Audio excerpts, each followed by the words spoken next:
En el invierno de 1824, 17 familias en Hadley, Massachusetts, desaparecieron sin dejar rastro en 3 meses. No fueron asesinadas, no fueron secuestradas, simplemente abandonaron sus hogares, sus medios de vida y sus identidades, caminando hacia la wilderness como si una fuerza invisible los hubiera obligado. La policía local no encontró señales de violencia, ni evidencia de coacción. Sin embargo, toda una línea de sangre desapareció de la noche a la mañana, dejando solo sus pertenencias y un único nombre susurrado por los vecinos aterrorizados. Profesor Ezekiel Drummond. Lo que las autoridades descubrieron en su estudio privado desafiaría todo lo que entendían sobre la mente humana, y lo que eligieron enterrar perseguiría a Massachusetts durante generaciones. La ciencia de 1824 no tenía un nombre para lo que Drummond se había convertido, ni explicación para sus métodos, ni forma de comprender la destrucción sistemática de la voluntad humana que él había perfeccionado. Antes de continuar con la historia del profesor Ezekiel Drummond y las familias que caminaron voluntariamente hacia el olvido, asegúrate de suscribirte para no perderte historias como esta, y háganos saber en los comentarios desde qué estado nos escuchas. Nos encanta escuchar a nuestra audiencia a lo largo de América. La verdad de lo que ocurrió en Hadley ese invierno permaneció enterrada en los registros oficiales durante décadas, desestimada como histeria colectiva por una ciencia demasiado primitiva para comprender las capacidades más oscuras de la manipulación humana. Hadley, Massachusetts, en 1824, era una próspera comunidad agrícola de 800 almas ubicada en el fértil valle del río Connecticut, donde el tabaco y el maíz crecían altos en el rico aluvión. El pueblo había sido fundado en 1659 por colonos puritanos, y a principios del siglo XIX había evolucionado hasta convertirse en una de las comunidades agrícolas más prósperas de los pueblos occidentales de Massachusetts. La principal arteria, King Street, estaba bordeada por casas coloniales bien mantenidas. Su revestimiento de madera blanca y las contraventanas negras reflejaban la prosperidad ordenada que definía la vida del pueblo en Nueva Inglaterra. El pueblo tenía 2 iglesias, la casa de reuniones congregacionalista original con su torre blanca imponente y una nueva capilla metodista que servía a la creciente población de inmigrantes irlandeses y alemanes que habían llegado para trabajar en las granjas en expansión. El reverendo Moses Kingsley había presidido la iglesia congregacionalista durante 23 años, dando sermones que equilibraban la teología calvinista con las necesidades prácticas de una comunidad agrícola. Su homólogo, el reverendo Patrick O'Brien, ministraba a los inmigrantes católicos con una gentileza que había logrado ganar aceptación incluso entre las familias protestantes más tradicionales de Hadley. El corazón de la vida intelectual de la comunidad era la Academia de Hadley, una prestigiosa escuela preparatoria ubicada en un gran edificio de ladrillo de 3 pisos en Elm Street, construida en 1798 con fondos donados por las prominentes familias de comerciantes del Valle de Connecticut. La academia atraía a estudiantes de toda Nueva Inglaterra, preparando a los hijos de ricos comerciantes, políticos y terratenientes para ingresar a Harvard, Yale y Dartmouth. La reputación de la escuela por su excelencia académica la había convertido en una fuente de inmenso orgullo para la comunidad, y las familias competían ferozmente para que sus hijos fueran admitidos. El profesor Ezekiel Drummond había llegado a Hadley durante el otoño de 1821, llevando consigo una maleta de cuero llena de cartas de recomendación que hablaban de su extraordinaria visión sobre la condición humana y sus enfoques revolucionarios de la educación. Sus credenciales eran impecables. Graduado de Harvard College con honores, fluido en latín, griego, francés y alemán, con artículos publicados sobre retórica clásica y filosofía moral que habían recibido elogios de la élite intelectual de Boston. A los 35 años, cuando llegó por primera vez, Drummond era una figura imponente que atraía la atención inmediata. Midiendo bien más de 6 pies de altura, poseía la figura delgada de un académico que pasaba largas horas doblado sobre libros, pero se movía con la gracia fluida de alguien completamente cómodo en su propia piel. Su característica más llamativa eran sus ojos, de un gris pálido, casi plateado en cierta luz, con una intensidad que hacía que los interlocutores sintieran que podía mirar directamente dentro de sus almas. Su cabello se había tornado prematuramente plateado en las sienes, dándole un aire de sabiduría distinguida. A pesar de su relativamente joven edad, Drummond poseía una voz que tal vez era su atributo más notable. Nunca la levantaba por encima del volumen de una conversación normal, sin embargo, de alguna manera, lograba captar toda la atención cada vez que hablaba. Los estudiantes la describían como hipnótica, los padres la encontraban cautivadora, e incluso los ciudadanos ciudadanos más escépticos de Hadley se veían atraídos a conversaciones prolongadas con el nuevo profesor. Había una cualidad musical en su discurso, una modulación cuidadosa del tono y el ritmo que hacía que incluso las observaciones más mundanas sonaran profundas. Los métodos de enseñanza del profesor eran completamente diferentes a los que la academia había empleado previamente. En lugar de la memorización repetitiva y la estricta disciplina que habían caracterizado a la escuela bajo su predecesor, Drummond fomentaba lo que él llamaba el aprendizaje introspectivo. Les asignaba a los estudiantes la tarea de llevar diarios detallados, documentando no solo su progreso académico, sino también sus respuestas emocionales ante la literatura, sus observaciones sobre el comportamiento humano y sus pensamientos privados sobre los dilemas morales presentados en los textos clásicos. Estos diarios se convirtieron en la base del enfoque pedagógico de Drummond. Pasaba horas leyendo las entradas de cada estudiante, haciendo anotaciones cuidadosas en los márgenes, y luego realizaba conferencias privadas donde discutía no solo temas académicos, sino también las ideas personales que los jóvenes compartían en sus escritos. Los estudiantes encontraban estas conversaciones tanto emocionantes como inquietantes. Emocionantes porque Drummond trataba sus pensamientos con una seriedad que ningún adulto les había mostrado jamás. Inquietantes porque parecía entender sus vidas interiores mejor de lo que ellos mismos se comprendían. La matrícula de la academia se había duplicado bajo el liderazgo de Drummond, pasando de 42 estudiantes a 87 en el invierno de 1824. Familias adineradas de lugares tan lejanos como Boston y Nueva York comenzaron a enviar a sus hijos a estudiar con el profesor, que estaba ganando una reputación como uno de los educadores más innovadores de Nueva Inglaterra. La lista de espera para la admisión creció tanto que algunas familias ofrecieron donaciones sustanciales a la escuela con la esperanza de asegurar un lugar para sus hijos. Drummond vivía solo en una gran casa colonial en Elm Street, una estructura de 2 pisos con 12 habitaciones que había sido construida en 1745 por el coronel Josiah Dwight, una de las familias fundadoras de Hadley. La casa venía con el cargo de director, y Drummond la había amueblado con una colección ecléctica de libros, instrumentos científicos y artefactos de sus viajes por Europa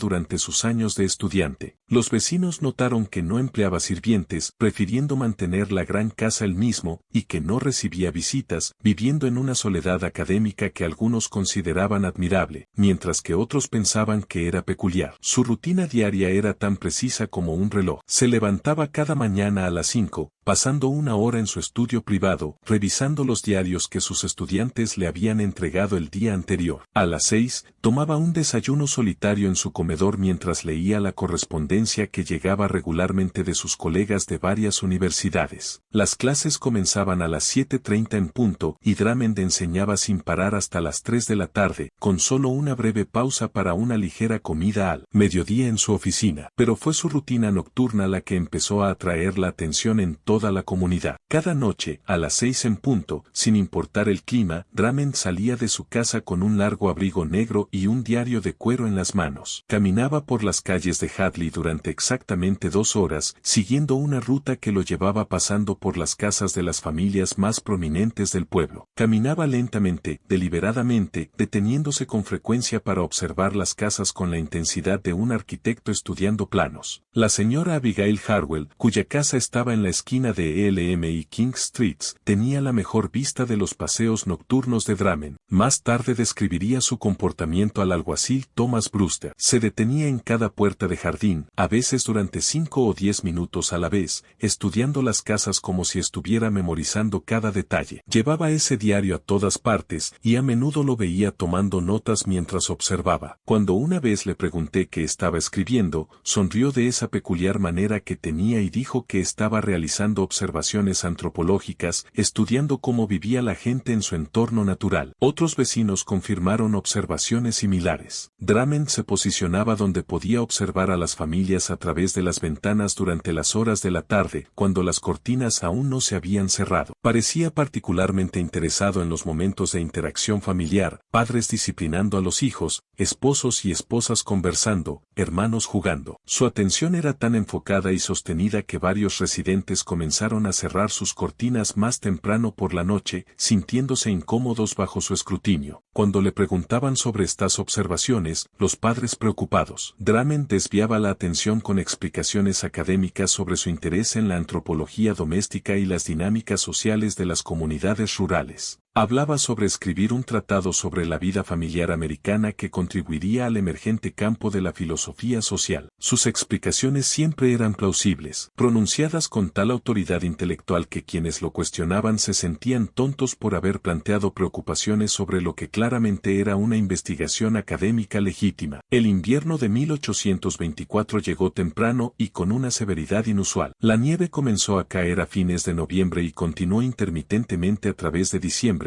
acumulándose a profundidades no vistas en memoria viva. Para enero, los montones de nieve alcanzaron las ventanas del segundo piso de muchas casas y el río Connecticut se había congelado completamente por primera vez desde el duro invierno de 1798. El frío inusual obligó a las familias a depender en gran medida de las provisiones almacenadas y de la cooperación vecinal, creando un sentido de aislamiento y vulnerabilidad que resultaría crucial para los eventos que siguieron. Fue durante este periodo de intimidad forzada y dependencia que el profesor Drummond comenzó a implementar los métodos que había estado desarrollando desde su llegada a Hadley. Las largas noches de invierno, las ventanas cerradas, las reuniones familiares íntimas junto a las chimeneas, todo proporcionó las condiciones perfectas para la observación sistemática y el mapeo psicológico que se convertiría en la base de su trabajo más siniestro. La primera familia en desaparecer fue la de los Chamberlain. Samuel, un próspero comerciante de granos cuyos almacenes suministraban a los agricultores a lo largo del valle de Connecticut, su esposa Mercy y sus 3 hijos, Benjamin, de 12 años, Sarah, de 9, y el pequeño Thomas, de solo 6 años. Los Chamberlain eran una de las familias más respetadas de Hadley, conocidos por sus generosas contribuciones tanto a las iglesias como por su hospitalidad inquebrantable hacia los viajeros que pasaban por el valle. Samuel Chamberlain había construido su prosperidad a través de tratos comerciales astutos, y una habilidad casi sobrenatural para predecir los precios de los granos en los volátiles mercados de la década de 1820. Su almacén en King Street siempre estaba lleno de trigo, maíz y cebada cuidadosamente almacenados en compartimentos alineados de semillas que protegían el grano de la humedad y las plagas. Los agricultores venían desde kilómetros de distancia para vender sus cosechas a Chamberlain, sabiendo que recibirían precios justos y medidas honestas. Su reputación de integridad lo había hecho rico y su riqueza lo había hecho influyente en los asuntos de la ciudad. Mercy Chamberlain también era igualmente respetada, conocida en toda la comunidad por su trabajo con la Sociedad Caritativa de Damas y su habilidad para organizar esfuerzos de socorro para las familias afectadas por enfermedades o infortunios. Era una mujer pequeña y enérgica, con cabello prematuramente canoso y ojos marrones inteligentes que no dejaban pasar nada en sus cuidadosas observaciones de la vida comunitaria. La casa Chamberlain en Pleasant Street estaba frecuentemente llena de visitantes que buscaban su consejo sobre temas que iban desde la crianza de los hijos hasta el cuidado de los enfermos. Sus hijos eran el orgullo de la familia. Benjamin, el mayor, estaba matriculado en la academia y mostraba promesas como académico, particularmente en matemáticas y filosofía natural. Sarah era conocida por sus habilidades musicales, tocando tanto el piano como el arpa, con una destreza que atraía la admiración incluso de los visitantes de Boston. El pequeño Thomas era el favorito de la familia, un niño brillante y curioso cuyas interminables preguntas y risa contagiosa habían encantado a todos en Hadley. La tarde del 14 de enero de 1824, la familia Chamberlain parecía completamente normal para sus vecinos. Samuel había pasado el día en su almacén haciendo negocios con varios agricultores que habían venido a discutir los contratos de siembra de primavera. Mercy había asistido a la reunión semanal de la Sociedad Caritativa de las Damas, donde se había ofrecido como voluntaria para organizar una campaña de recaudación de fondos para una familia cuyo sostén había quedado lesionado en un accidente de molino. Los niños asistieron a sus lecciones habituales. Benjamin en la academia, Sarah y Thomas con la señorita Rebecca Porter, quien enseñaba lectura y escritura a los niños pequeños de familias prominentes. La familia había tomado la cena juntos como siempre, compartiendo conversaciones sobre los eventos del día y haciendo planes para la próxima semana. Samuel había mencionado su intención de viajar a Springfield el mes siguiente para negociar precios de grano con los comerciantes allí. Mercy había hablado de su deseo de organizar una noche social comunitaria para romper la monotonía del largo invierno. Los niños estaban emocionados con la posibilidad de hacer trineos si el clima mejoraba. Nada en su comportamiento sugería angustia, conflicto o la intención de abandonar su cómoda vida. Sin embargo, cuando la señora Abigail Harwell se levantó al amanecer el 15 de enero para atender el fuego de su cocina, notó de inmediato que no salía humo de la chimenea de los Chamberlain, a pesar del frío intenso que había invadido el valle durante varios días. La señora Harwell, viuda de 63 años, que había vivido junto a los Chamberlain durante más de 20 años, conocía la rutina de su hogar tan bien como la suya propia. Samuel siempre se levantaba antes del amanecer para avivar los fuegos y comenzar los preparativos para los negocios del día. Mercy lo seguía poco después, preparando el desayuno para la familia y preparando a los niños para sus lecciones matutinas. La ausencia de humo en su chimenea en una mañana tan fría era algo sin precedentes y alarmante. Preocupada por el bienestar de sus vecinos, la señora Harwell se envolvió en una pesada capa de lana y cruzó el patio cubierto de nieve que separaba las dos casas. La nieve permanecía intacta, excepto por un solo conjunto de huellas que llevaban desde la puerta principal de los Chamberlain hacia el bosque que bordeaba el extremo este del pueblo. Las huellas parecían haber sido hechas por pies descalzos, una imposibilidad en el frío brutal que debería haber significado la muerte en minutos. La puerta principal de la casa de los Chamberlain estaba entreabierta, algo inusual para una familia que era meticulosa en mantener el calor durante el invierno riguroso. La señora Harwell llamó mientras se acercaba, esperando escuchar la voz de Samuel respondiendo desde el interior. En cambio, fue recibida por un silencio tan absoluto que parecía presionar contra sus oídos como un peso físico. Al abrir la puerta, la señora Harwell entró en una escena que la atormentaría en sus sueños durante el resto de su vida. La casa estaba amargamente fría, incluso más fría que el aire invernal exterior, como si el calor mismo de la vida humana hubiera sido drenado de las habitaciones. En la cocina, encontró la mesa de desayuno de la familia preparada con su mejor vajilla, como si esperaran a invitados importantes. 4 tazones contenían gachas solidificadas y frías. 4 tazas contenían té que se había congelado en hielo ámbar. Lo más perturbador de todo, es que los lugares estaban preparados para 5 personas, no para 4. Un tazón, una taza y utensilios habían sido cuidadosamente dispuestos en la cabecera de la mesa, en la posición tradicionalmente reservada para los invitados de honor. La señora Harwell había comido con la familia Chamberlain muchas veces a lo largo de los años y sabía que nunca utilizaban su vajilla formal para las comidas cotidianas. La presencia de la quinta disposición sugería que habían estado esperando a alguien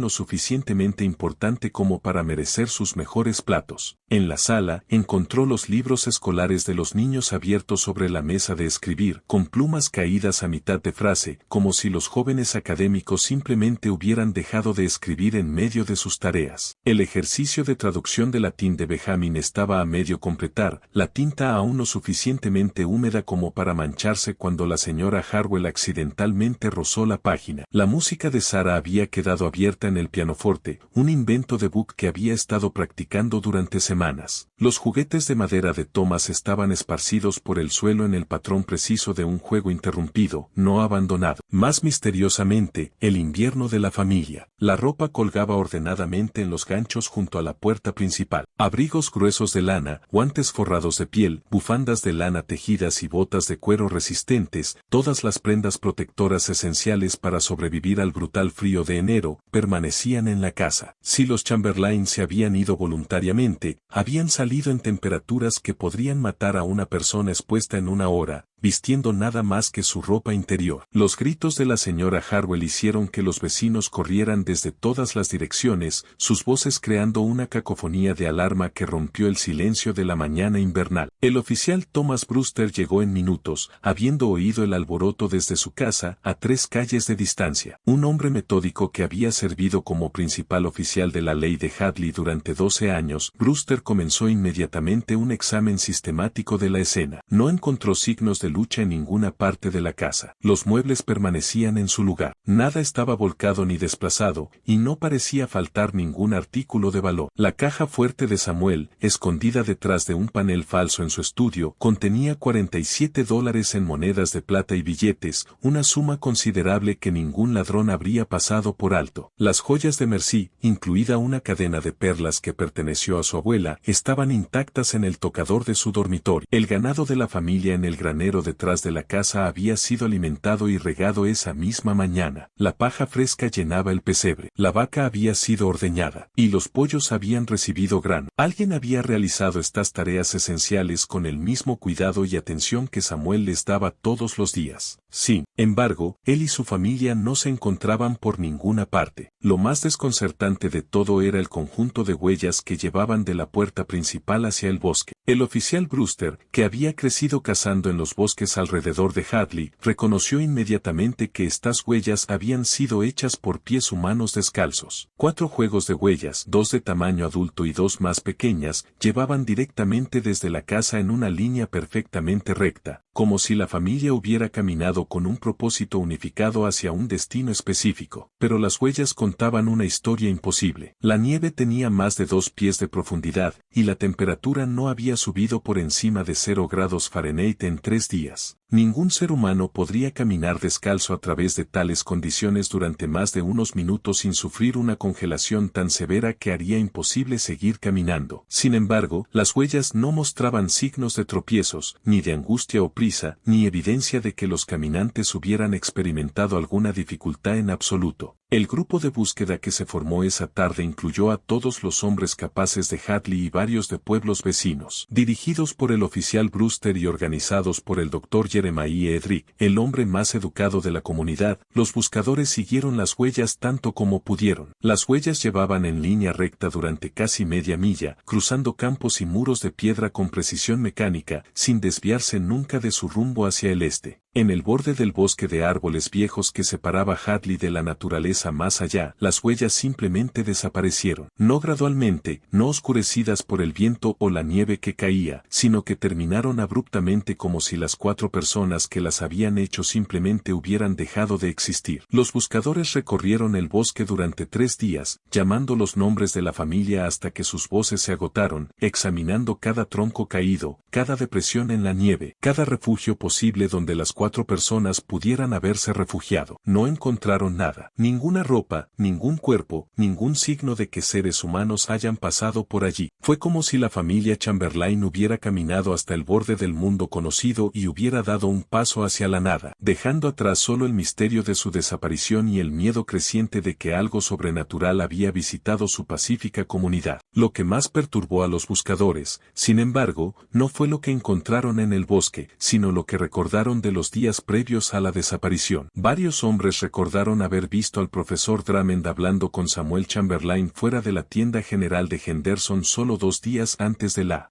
familia desapareció. La conversación había atraído la atención debido a su intensidad. Drummond había hablado en tonos bajos y urgentes, mientras Chamberlain escuchaba con una expresión de creciente fascinación que rozaba el hechizo. Jacob Henderson, el propietario de la tienda, había estado lo suficientemente cerca para escuchar partes de la conversación. Más tarde le dijo al oficial Brewster que Drummond había estado discutiendo lo que él llamaba la carga de la vergüenza oculta y la paz que viene de abandonar identidades falsas. Henderson pensó que era un tema extraño para una conversación casual, pero la reputación académica de Drummond hacía que tales discusiones filosóficas parecieran normales, incluso admirables. Aún más inquietante fue el testimonio de Marcus Edrick, el hijo de 16 años del Dr. Edrick y uno de los estudiantes más prometedores de Drummond. Marcus reveló que el profesor Drummond había asignado recientemente un nuevo tipo de ensayo a sus estudiantes avanzados, estudios detallados sobre el carácter de los miembros de su propia familia, centrados en lo que él llamaba momentos de compromiso moral y luchas privadas con la conciencia. Benjamin Chamberlain había estado particularmente entusiasta con esta tarea, recordó Marcus.